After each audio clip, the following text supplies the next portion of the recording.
Bonjour, bonsoir et bienvenue pour ce 43e numéro du Rendez-vous Ciné. Je suis comme d'habitude en compagnie de Blue Torch. Comment vas-tu? Et ça va, comme toujours. Et toi, comment vas-tu?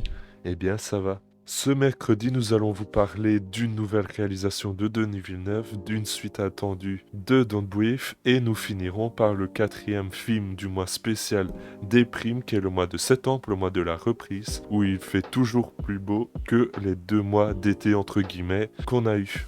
Nous vous parlerons donc d'un film français se passant dans une baignoire, Itzitzel. On va commencer par Dune, une nouvelle adaptation du roman de Frank Herbert. On suit l'histoire de Paul Atreides qui devra avec sa famille conquérir la planète Arrakis et récolter l'épice. Mais avec divers jeux de pouvoir et jeux politiques, tout ne va pas se passer comme prévu. Blue Torch, qu'en as-tu pensé? Eh bien, ce film est assez compliqué à critiquer, je trouve. En fait, le film est à la fois très bon et à la fois plutôt mauvais. Le film est en fait assez magnifique à regarder, visuellement ou même en termes d'histoire. Le film est vraiment prenant et beau. Et vraiment, si on se plonge pas plus en détail que ça dans le scénario, on peut se dire en fait que le film est même assez parfait au final. Mais le film a, je trouve, un gros défaut, c'est qu'il ne raconte pratiquement rien. Il fait énormément d'expositions et globalement, tout ce que fait le film, c'est préparer le terrain pour la suite du film. Mais du coup, ça fait qu'au final, dans le film même, il se passe pratiquement rien et le film est globalement en fait un documentaire de 2h30. Alors, il raconte quand même quelques petits trucs, hein, genre il y a quand même une progression dans l'histoire, mais c'est vraiment très faible parce que le film fait énormément d'expositions et rien que dans les 5 premières minutes du film, tu le comprends quand tu as une voix off qui te cite la page Wikipédia de la planète Arrakis et qui prend 5 minutes à t'expliquer la situation géopolitique sur la planète. Et au final, tout le reste du film, bien qu'il n'ait pas juste une voix off et juste un documentaire, ça reste quand même un film avec une histoire et tout, il fait quand même énormément d'expositions et il va juste préparer le terrain pour les autres films. Mais du coup, ça fait que le film n'est à mon goût ni très bon, ni très mauvais. En fait, vu que le film pose principalement les bases de la série de films qui seront la suite des films d'une ici, ça fait que le fait que le film ici sera bon ou non va beaucoup dépendre de la suite. Si les autres films et globalement la série de films d'une en général sera très bonne, le film ici sera juste excellent, posant magnifiquement bien les bases d'un univers qui sera potentiellement culte par la suite, mais si la série de films d'une est très mauvaise, ou juste mauvaise même, le premier film ici sera juste un film parlant d'un univers dont tout le monde s'en bat les couilles et qui globalement ne sera pas intéressant à regarder parce que les suites seront juste nulles. Et du coup le film sera par extension nul aussi. J'ai personnellement très bien aimé le film et j'ai vraiment hâte de voir la suite des films parce que clairement le film a un potentiel énorme et la série en général du coup a un potentiel énorme. Et personnellement je ne peux que vous conseiller au final d'aller voir le film et d'aller donner de la thune en allant au cinéma pour que le film et la réalisation des prochains soient encore mieux et que toutes les suites soient vraiment parfaites. Comme ça, on aura une très bonne série de films cultes, ce qui faisait longtemps qu'on n'en a pas vraiment eu au final. Mais toi, Divan, qu'en as-tu pensé? Tu as parlé du côté réussi visuellement du film et là je suis tout à fait d'accord. Tous les plans sont magnifiques et ils ressemblent à des tableaux et permettent de retranscrire très bien la grandeur et l'ambiance, le gigantisme aussi de l'univers. Mais je trouve aussi que c'est réussi de façon sonore avec la musique de Hans Zimmer qui fait un travail incroyable, samplant parfois des voix pour faire ses compositions et en plus d'essayer de créer des instruments de musique n'existant pas car c'est un univers futuriste. Et c'est un travail assez incroyable venant de sa part en plus du fait que les effets sonores de manière générale sont à mon sens très bien faits. Mais tu parlais de l'histoire qui ressemblait à une page Wikipédia et j'aimerais quand même nuancer ça. Je trouve le scénario dense de base et il grossit petit à petit du récit et d'ailleurs ça peut être compliqué pour un néophyte dont je fais partie. Je suis d'ailleurs resté assez extérieur quand ça devenait trop gros. titre. Ça change beaucoup d'éléments. Et d'ailleurs, tous les éléments du récit s'agencent plutôt bien. Mais le film est d'une froideur clinique. Il ne permet pas la place à l'émotion. C'est d'ailleurs typique de Denis Villeneuve, qui a un style très beau, mais très peu humain. Comment vous imaginez ça? Pour ceux ne connaissant pas très bien son cinéma, j'ai imaginé la métaphore d'une machine. Le scénario est une machine bien huilée qui fonctionne parfaitement, mais ça reste une machine, elle n'a pas beaucoup d'âme. Et c'est assez dommage quand on voit ce genre de récit gigantesque être traité sans réelle émotion, notamment à la mort de personnages. J'en ai pas eu grand chose à foutre en fait. Et ça, c'est quand même dommage. C'est à mon sens rater une partie des thèmes du livre, même si je n'ai pas lu, mais rater une partie du film. Et tu parlais de que ce film est une bonne introduction, oui et non, puisque oui, il introduit bien le récit, non, puisqu'il le fait sans émotion. Et d'ailleurs, Star Wars, premier du nom, épisode 4, faisait l'introduction à l'univers dans les 20 premières minutes et après déboulait toute l'histoire avec des réels enjeux, etc. J'aimerais revenir sur un point déjà. Star Wars épisode 4 n'a pas été fait pour avoir des suites de base. Star Wars épisode 4 était fait pour être un film unique, avec des possibilités de suite évidemment, mais globalement, si le film n'avait pas eu de suite, ça n'aurait rien de choquant. C'est notamment pour ça qu'on ne voit pas du tout l'empereur dans l'épisode 4 et que c'est globalement Dark Vador le grand méchant.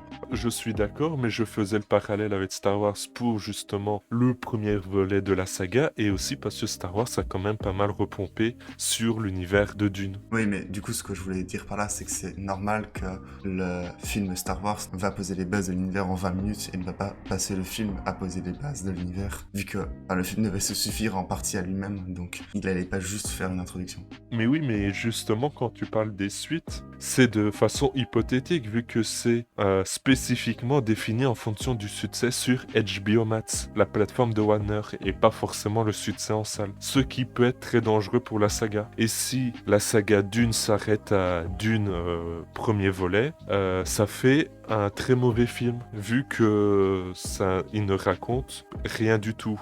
Oui, globalement, c'est ce que je voulais dire aussi dans ma critique, ça. Eh bien, désolé de t'avoir paraphrasé. Personnellement, je ne vous encourage ni à le voir ni à l'ignorer, mais j'attends la suite en espérant qu'il y ait plus d'émotion. Sinon, ce serait louper une caractéristique du cinéma, tout simplement. Et en plus, de ne pas avoir certaines réponses concernant certains éléments du film. Je me rends compte qu'on n'a pas parlé des acteurs. Et au final, malgré que ça soit des bons acteurs, je les ai pas trouvés exceptionnels. Notamment le héros principal, Timothée Chalamet, qui ne dessert pas les mâchoires du film. C'est assez cocasse. Le mec, il est toujours fâché avec les mâchoires serrées. Quel dommage de n'utiliser qu'un acteur comme ça pour faire ça. Et d'ailleurs, ça doit être la première fois que je vois un film avec Jason Momoa sans barbe.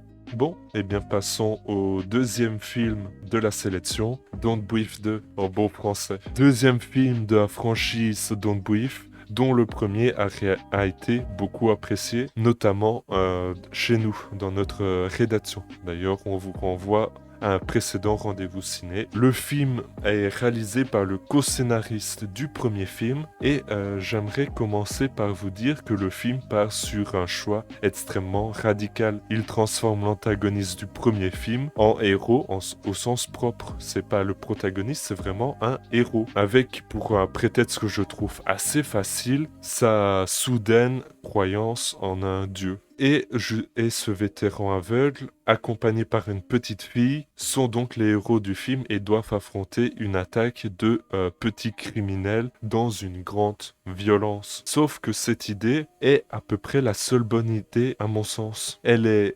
desservie par le fait que le film suit des étapes très classiques du genre en rendant basique, en plus du fait qu'il s'éparpille beaucoup trop loin de la qualité simple et brutale du premier film. Le film se décompose facilement en deux parties. Un home invasion dont je vais appeler ça la famille, le vétéran et la petite fille font partie. Et ensuite la vengeance sanguinaire du vétéran. Et c'est autant bien dans l'une ou la seconde partie que le film utilise des codes vus et revus dans un but spectaculaire, mais c'est raté. Le scénario devient un prétexte à maintenir l'action à tout prix, ce qui est très explicite dans la dernière partie du film. Le climax fait passer le film de la série B assez moyenne à une série Z assez ridicule. Le film semble être fait autour de 2 ou 3 plans où la mise en scène se réveille d'une étrange apathie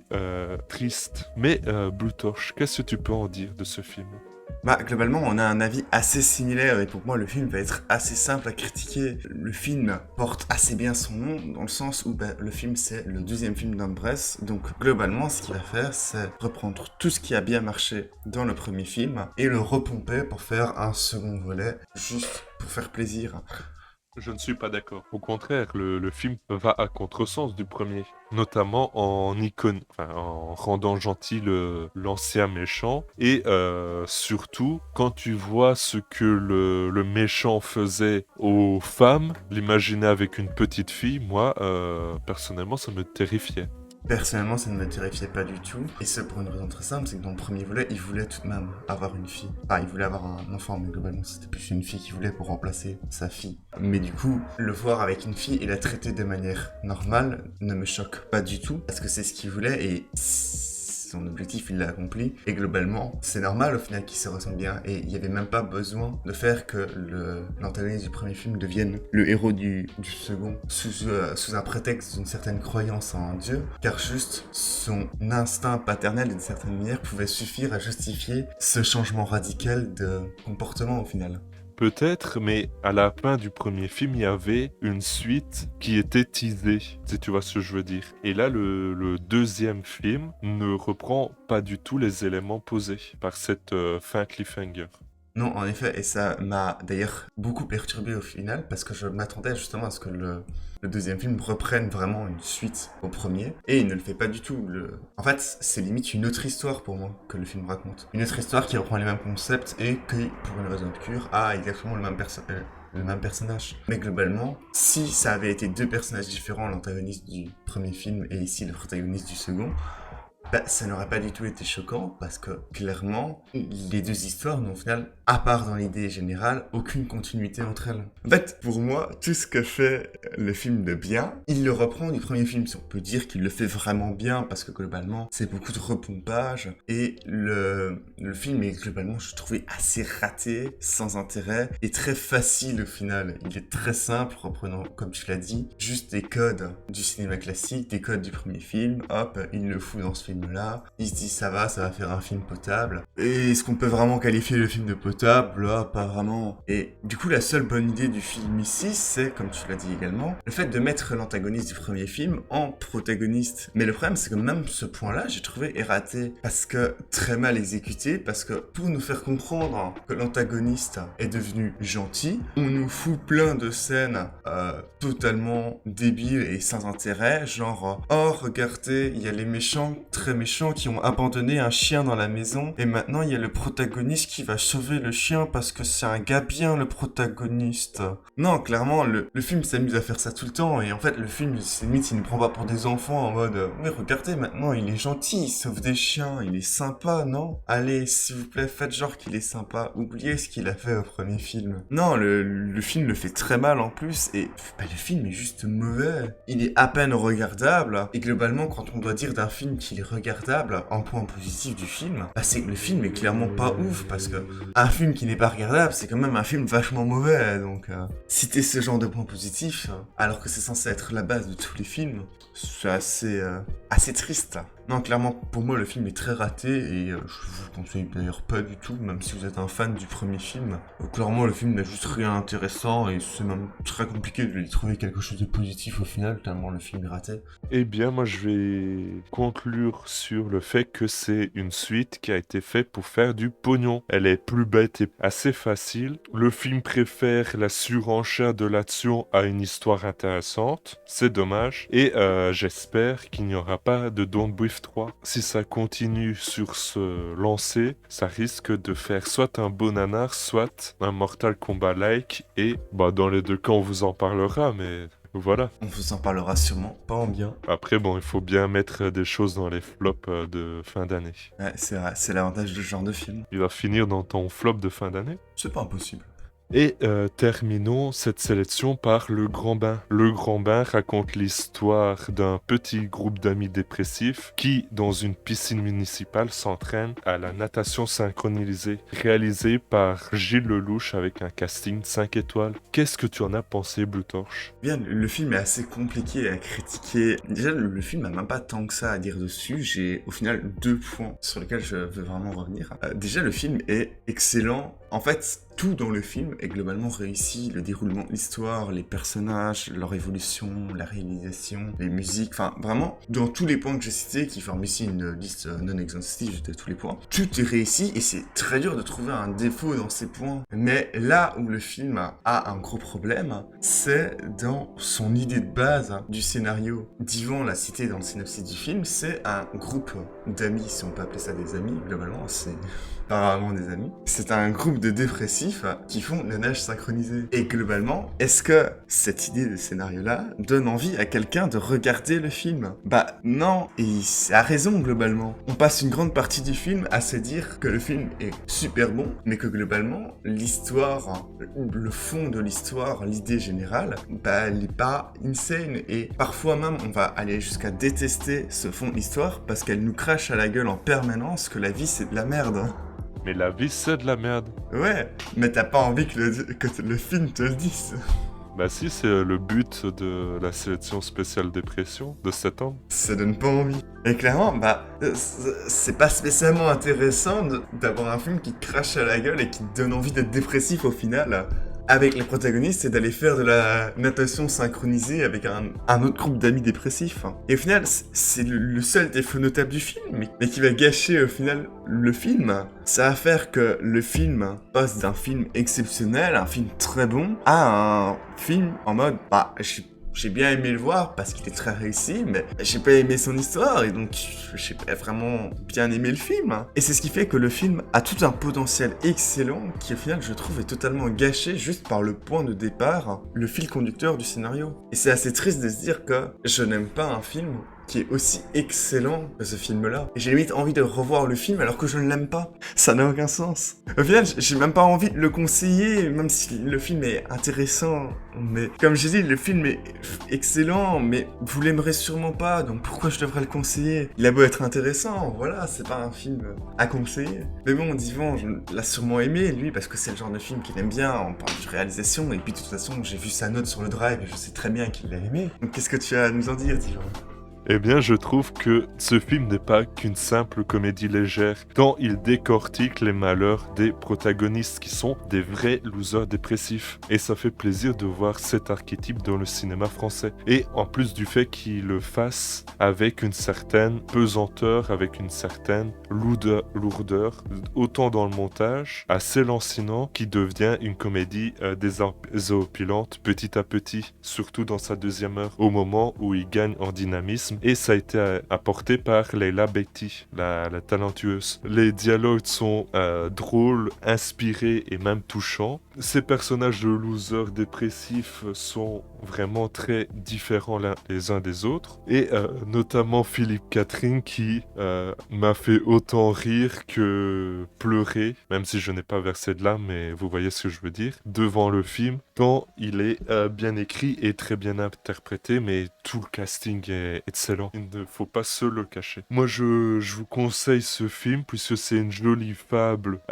assez différente de ce qu'on peut voir dans le cinéma, de manière générale, français, européen, américain ou même asiatique. Il n'y a pas beaucoup de gens Enfin, il n'y a pas beaucoup de films qui prennent comme postulat de départ des bras cassés qui essayent de sortir la tête de l'eau, mais je trouve ça intéressant, je trouve ça bien fait et donc je n'ai pas de raison pour vous le déconseiller. C'est la fin de l'émission. En effet, nous devons aller à notre cours de natation synchronisée. Et non, c'est faux, on n'est pas jeudi. Je tiens à vous remercier de l'avoir suivi. Si vous voulez soutenir la chaîne, vous pouvez vous abonner pour ne rater aucune émission, partager nos émissions rigolotes de presque qualité pour les faire découvrir à vos amis.